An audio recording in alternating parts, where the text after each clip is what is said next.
Oui, effectivement, le temps est l'ami de la volatilité.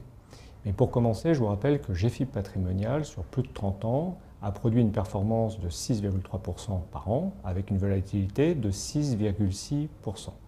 Ce que l'on a constaté, c'est que tous nos investisseurs, sur plus de 3 ans, ont eu une performance positive.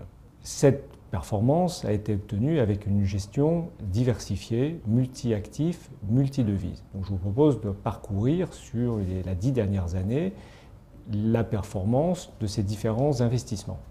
Chaque année, les investisseurs sont confrontés à des risques qui cristallisent l'attention du moment. Ils sont confrontés à des crises politiques, des faillites, des doutes sur des anticipations, sur des statistiques. Il y a les crises sur l'émergent, des risques de guerre. Et à chaque fois, les investisseurs ont tendance à créer des thèses globalisantes. Et ce que l'on constate, c'est que ça a une capacité à propulser au firmament un certain nombre d'investissements ou au contraire au trépas. Que peut-on retenir de cette matrice de performance? Souvent, un gagnant une année se retrouve perdant la suivante.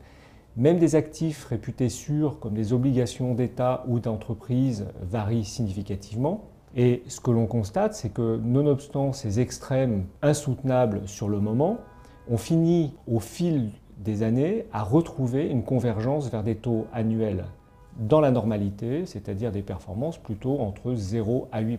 Est-ce que l'on peut être présent raisonnablement les bonnes années? On va zoomer sur l'Eurostoxx 50 pour voir ce qu'il se passe en termes de variation. L'année dernière, la performance de l'Eurostoxx est de 6,4%. La meilleure journée, c'est 4,7%. La meilleure semaine, 5,6%. Donc, de la même manière qu'on voudrait être là la bonne année, peut-on être là uniquement la bonne journée ou la bonne semaine? Et ce que l'on a regardé, c'est de savoir si l'investisseur était là toutes les bonnes journées depuis plus de 30 ans ou toutes les bonnes semaines depuis 30 ans, quelle serait sa performance? Ce que l'on constate, c'est que la performance en étant là qu'une semaine ou qu'une journée est quasiment la même que l'investisseur qui serait là en fait en permanence. De la même manière, ce que l'on a regardé, c'est est-ce qu'un investisseur absent finalement les meilleures journées de chaque année, quelle serait sa performance?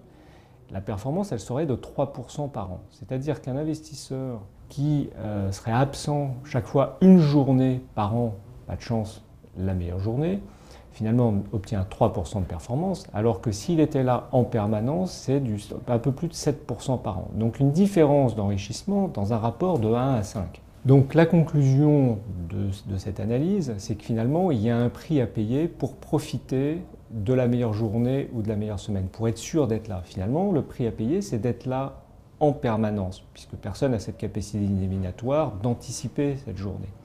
Donc en fait, tout ce qui se passe à la journée ou à la semaine, c'est beaucoup de bruit pour rien, et dans notre jargon financier, c'est ce qu'on appelle justement la volatilité. Alors, quel regard pour l'avenir? Revenons à une gestion diversifiée. Avec une gestion diversifiée dont l'objectif serait de faire 5% par an avec une volatilité de l'ordre de 6%, en théorie, la distribution des performances d'un investissement suit une loi normale que l'on peut représenter par une courbe en cloche.